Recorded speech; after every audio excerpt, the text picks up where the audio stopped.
ज्ञान उधति अरु ज्ञान घन सद्गुरु शंकर रूप नमो नमो भवारही सकल सपूजन भू। देशवासियों को मेरा हार्दिक नमन। मैं देश के हित के लिए निस्वार्थ भाव से भैंसज रत्नावली के मतानुसार जो भैंसज रत्नावली में उल्लेख किया गया है आदि विद्वान वैद्यगण के ज्ञान के आधार पर, वही मैं आपके समक्ष औषधि का उल्लेख कर रहा हूँ। सुन करके अपने हाथ से बना करके औषधि का अमल करें और आरोग्यता, दीर्घावस्था, दृढ़ता और निरोगता प्राप्त करने के में सक्षम हो जाएं, अर्थात सामर्थ्यवान हो जाएं। देखिए, आपको दिखा कर करके मैं बता रहा हूँ, यह कम्बाइन भैंसज रत्नावली है, देख लीजिए शास्त्र। इसलिए कि आपको प्रमाण की आवश्यकता है, बिना प्रमाण से आप नहीं मानेंगे। इसलिए हम आपके सामने में भैंसज रत्नावली का ही हिंदी में, संस्कृत में लिखा गया है, इसका टीकाकरण हिंदी में भी किया गया है, वही पढ़ कर सुनाते हैं। महामृगांक रस मीन्स होता है भस्म। इसका क्या कम माने से है? स्वर्ण भस्म 1 तोला, रस सिंदूर 2 तोले, मोती भस्म 3 तोले और शुद्ध गंधक 4 तोले, स्वर्ण माक्षिक भस्म 5 तोले, चांदी की भस्म 4 तोले, मूंगे की भस्म 7 तोले और सुहागा 2 तोले। इन सब औषधियों को एकत्र कागजी नींबू के रस के साथ 3 दिन तक खरल करके गोला सा बना करके तीक्ष्ण धूप में सुखा लें। फिर उस गोले को मूसा में रख करके, मूसा यंत्र में मूसा की तरह जो रहेगा मिट्टी का बना हुआ बर्तन, रख करके उसके ऊपर कपरौटी कर नमक से भरे हुए मिट्टी के पात्र में बंद करके 4 पहर तक पकावें। जब स्वांग शीतल हो जाए तब औषधि निकाल कर बारीक चूर्ण कर लेवें। फिर समस्त चूर्ण का 64वां भाग हीरे की भस्म अभाव में संपूर्ण चूर्ण 16वां भाग वैक्रांत मणि रस दे सकते हैं, मिला देवें। इस प्रकार यह मृगांक महामृगांक रस सिद्ध होता है। इसको श्री नंदीनाथ जी ने निर्माण किया है। इस रस को 2 रत्ती प्रमाण लेकर काली मिर्चों के चूर्ण और घृत के साथ अथवा पीपल के चूर्ण और घृत के साथ मिलाकर सेवन करना चाहिए।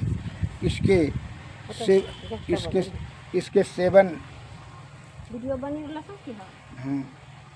सेवन करने पर क्षय रोग में कहे हुए संपूर्ण पदार्थों का उपचार करना चाहिए और बलकारक पदार्थ घृत तथा घृत के बने खाद्य द्रव्यों का सेवन करना चाहिए एवं प्रकृति के विरुद्ध पदार्थों को त्याग देना चाहिए। रस विविध प्रकार के क्षय रोग, सब प्रकार के ज्वर, गुल्म, विद्यार्थी रोग, मंदाग्नि, स्वरभंग, खांसी, आरुचि, बमन, मूर्छा, भ्रम, पांडु रोग, कमला, पित्त संबंधी विकार और अन्य अत्यंत भयंकर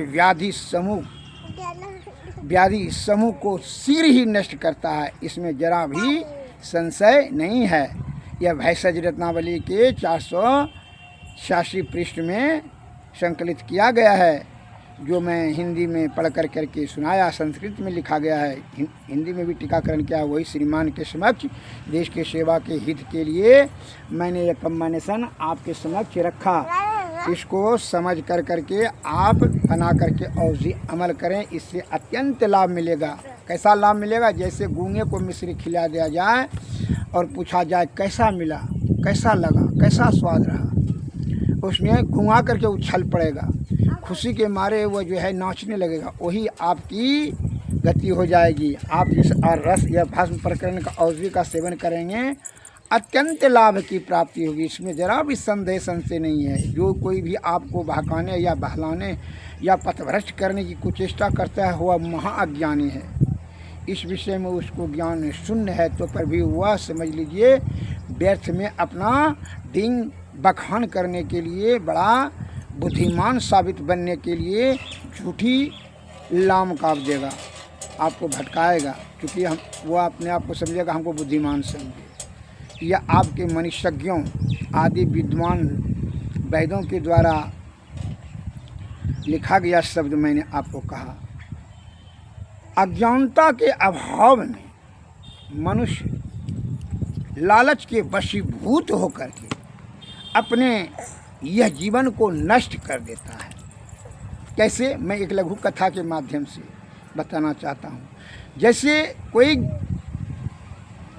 अगर ज्ञान देने का भी चेष्टा करता है तो आप उसका उपेक्षा करते हैं, तिरस्कार करते हैं, अवमानना करते हैं, अपमानित करते हैं, जिसके कारण से उसको शिक्षा ज्ञान देने में जो है वह हतोत्साहित हो जाता है। हे हमारे देश के प्यारे सज्जनों, बूढ़े बच्चे और नौजवानों, हमारे देश के जो महापुरुषों ने, आदि विद्वान गणों ने, शास्त्रज्ञों ने जो ज्ञान शास्त्र में संकलित किया वह एक एक शब्द सत्य है। इसको आप अपने हाथ से औषधि बना करके अमल करें। जो बोलता है कि मुझे बनाने का अकल नहीं है, उसमें समय दीजिए कोई ज्ञानी के संपर्क में। जो सज्जन को और ज्ञान की विस्तृत जानकारी चाहिए, हमसे आप मोबाइल से भी पूछेंगे, मैं बता दूंगा।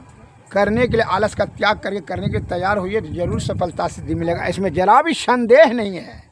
आप केवल करने के लिए तैयार हो जाइए, दृढ़ संकल्प होकर के। कोई जो है पहले से नहीं सीखता, सीख आता है अवसर। इसलिए कहता आवत अवसर अति कठिनाई, नाम कृपा बिनु आई न जाई।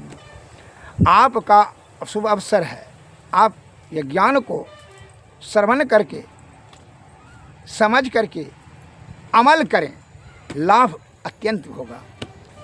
मैं एक लघु कथा के माध्यम से आपको बताना चाहता हूँ कि ज्ञान के अभाव में मनुष्य लालच के वशीभूत होकर के अपना प्राण को गंवा देता है, अर्थात मृत्यु को प्राप्त करता है। कैसे? दो भाई थे, वो दोनों प्रदेश गए कमाने के लिए।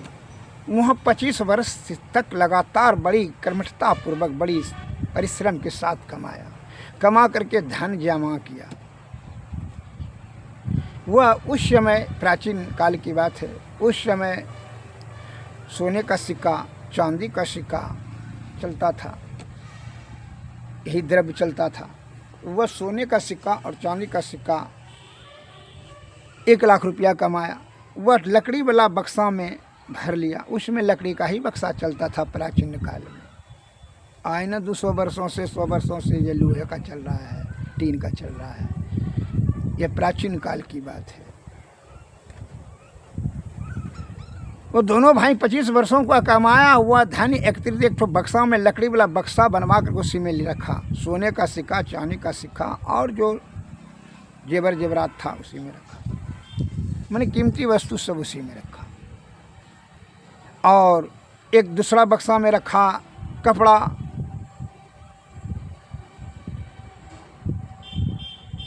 और खाने पीने की कुछ वस्तु इत्यादि। दोनों बक्सा लेकर के, दोनों भाई का एक बक्सा लेकर के वहाँ से चले कि चला जाए। विचार किया दोनों भाई ने कि अब जो है अपना देश जा कर के वहीं जो अपने घर में माता पिता का सेवा करेंगे और परिवार के साथ जीवन यापन करेंगे। अब पूंजी पटा हुईगा, वहाँ बिजनेस करेंगे। यही भाव रख करके वहाँ से दोनों भाई अपने देश के लिए आने लगा। रास्ते में नदी था, नदी कुछ बड़ा था। वह डेंगी पर सवार हुआ दोनों भाई। जब नाव चलते चलते बीच नदी में आया तो बड़ा जोर से तूफान उठा, अंधर तूफान।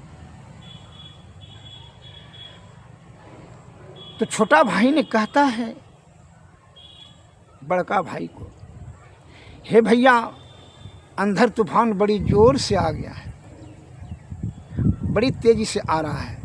यह नैया, छोटी नैया है, डूब जाएगा। अतः हम दोनों भाई ने यह कपड़ा वाला बक्सा को पकड़ दो, जो कि नाव डूबने के बाद भी ये तैरने लगेगा और किसी प्रकार जो है अंधर ने इसको किनारा तक हवा के तरंग ने जो है किनारे में फेंक देगा तो जीवन बच जाएगा। भैया छोटे भाई ने भैया को समझाया, बड़े भाई को। बड़े भाई ने वह सोना चांदी वाला जो है धन वाला बक्सा पकड़ के रखा था, और छोटा भाई ने ये कपड़ा वाला। कहा भैया इस सोना चांदी वाला बक्सा का मोह त्याग दो, अन्यथा यह जीवन समाप्त हो जाएगा। इस समझा रहा था, लेकिन बड़ा भाई ने सभी बात को काट रहा था। क्या कह करके, अरे तुम क्या बोलेगे हो बच्चा आदमी, तुमको क्या समझाते हो, यह 25 वर्षों का कमाई है, 1 लाख रुपया का सोना चांदी का संपत्ति है, और तुम यूं ही हम छोड़ देने के लिए कहते हो, ये छोटा मोटा अंधर के डर से। का सूक्ष्म ज्ञान से भैया सोचो क्या, वो सोना चांदी वाला बक्सा तैरेगा नहीं, वो डूब जाएगा। यह कपड़ा लत्ता वाला जो हंडी उंडी इसमें है, यह तैरेगा, इससे बच जाओगे। लेकिन कहा तुम क्या हमको बच्चा आदमी पढ़ाओगे, ऐसे तुमको तो सोचने का बुद्धि क्या है। फिर कह रहे भाई भैया हम आपसे निवेदन करते हैं, रात दिन कि ज्ञान का बात ध्यान से सुनो, और ज्ञान का ही प्राप्ति करने का जतन कीजिए। क्या है, ज्ञान से ही सुख और समृद्धि और शांति कायम रहेगा, स्थिर रहेगा। अनादिकाल से हमारे संत महात्मा लोग भी ऐसे इसी प्रकार का ही कहते आ रहे हैं। लेकिन जिसको पाप रूपी पुंज मस्तिष्क में पहले जमा है, वो तो सभी बात को आपको काटने के लिए वो पहले से शब्द बना कर रखा है। वही चीज़ सिखवे क्या है, अमल नहीं करेगा जीवन में। बुद्धिजीवियों ज्ञानियों का बात अमल नहीं करेगा, बात वो काट कर उल्टा देगा। जिस प्रकार छोटे भाई ने जो बता रहा था कि भैया वो बक्सा को छोड़ दो, क्या सोना चांदी डूब जाएगा और यह कपड़ा वाला तैरने लगेगा, इसको पकड़ो। फिर भी वो नहीं मान रहा था कि 25 वर्षों का कमा है, इसको हम कैसे छोड़ेंगे। इतनी वो हल धन से आसक्ति लालच हो गया कि वह उसका ज्ञान शून्य स्थिति में चला गया। इस प्रकार वार्तालाप हो ही रहा था और बातचीत, इतने में क्या वो नहीं माना, अनंता है जो है आंधी बड़ी जोर से आया और उठा के पटक दिया नौकर को। डेंगी तो ले रसातल चले गई, डूब गया। और बक्सा भी जो है ले धीरे एकदम चला गया, तर करते हुए। सोना चांदी वाला बड़ा था भारी, बक्सा धीरे तुरंत डूब गया। और बक्सा को जो पकड़ के रखा था सोना चांदी वाला, बड़ा भाई भी डूब करके मर गया। और ये छोटका तो जैसे डूबा तो बक्सा तो तैरने लगा, इसमें कपड़ा लता था हल्का फुल्का, ये तैरने लगा। और ये जो है छोटा भाई ने वही बक्सा को पकड़ करके किनारा चला गया, अर्थात इसका जीवन बच गया। यह रोते हुए अपना घर आया, माता पिता को सुनाया, हे पिताजी, हे माताजी, भैया को कतनो समझाएं कि वह बक्सा को छोड़ दो, लेकिन वो भैया ने इतना लोभ हो गया, इतना लालची हो गया, वो बक्सा नहीं छोड़ा, अपना जीवन को वो गंवा दिया उस धन के आसक्ति कारण से। इसे कहता लोभी लंपट लालची तीनों से भक्ति न होई। भक्ति करे कोई सुरमा जाति वरण कुल खोय। मैं परमार्थ के हित के ध्यान में रख करके अपने प्राचीन विद्वान वैद्य गणों ने जो ज्ञान शास्त्र में संकलित किया, उसका मैं बखान करके आपका सेवा करना चाहता हूँ। तो आपके मन में क्या विचार उठ रहा है जानते हैं, ये भी हम जान रहे हैं, क्या जानते हैं। तो इतना बड़ा बड़ा डॉक्टर से बेकार है नहीं, इतना विद्वान बेकार है नहीं। 75 प्रकार का बात बना रहे हैं। जड़ी बूटी धीरे से काम करता है, जड़ी बूटी उतना काम नहीं करता है। दो दिन खैबो के नहीं काम करता है, दो वैद्य से दवाई लियो के ठीक। हमने न कहता है वैद्य दवाई लीजिए और कंपनी से न लीजिए, अपने हाथ से दवाई तैयार कीजिए। और जो भी वैद्य के शरण में जाते हैं उनको बोलिए कि आप अपने हाथ से कम्बाइनेशन तैयारी करके दीजिए, पैसा जो लेना है उचित लीजिए, नफ़ा भी देंगे आपको, लेकिन कंपनी का दवाई नहीं खाइए। कंपनी कम्बाइनेशन में चोरी करती है, वो पैसा कमाने का रोजगार खुला है। सेवा का भाव नहीं, उसका धन कमाने का भाव है। इसलिए देशवासियों से निवेदन करना चाहता हूँ, अर्थात करता हूँ कि अपने प्राचीन बुद्धिजीवियों आदि विद्वान वैद्यों ने जो ज्ञान शास्त्र में संकलित किया, उन्हीं का अनुसरण कीजिए और अमल कीजिए, क्योंकि यह अनमोल जो है, ये है स्वास्थ्य रूपी जो अनमोल हीरा है, इसको सुरक्षित सुव्यवस्थित रखने के लिए आयुर्वेद सर्वश्रेष्ठ सर्वोत्तम सर्वोपरि रसायन है। कम्बाइनेशन में ज्ञान में अल्पज्ञता के कारण से भी विफल हो जाता है।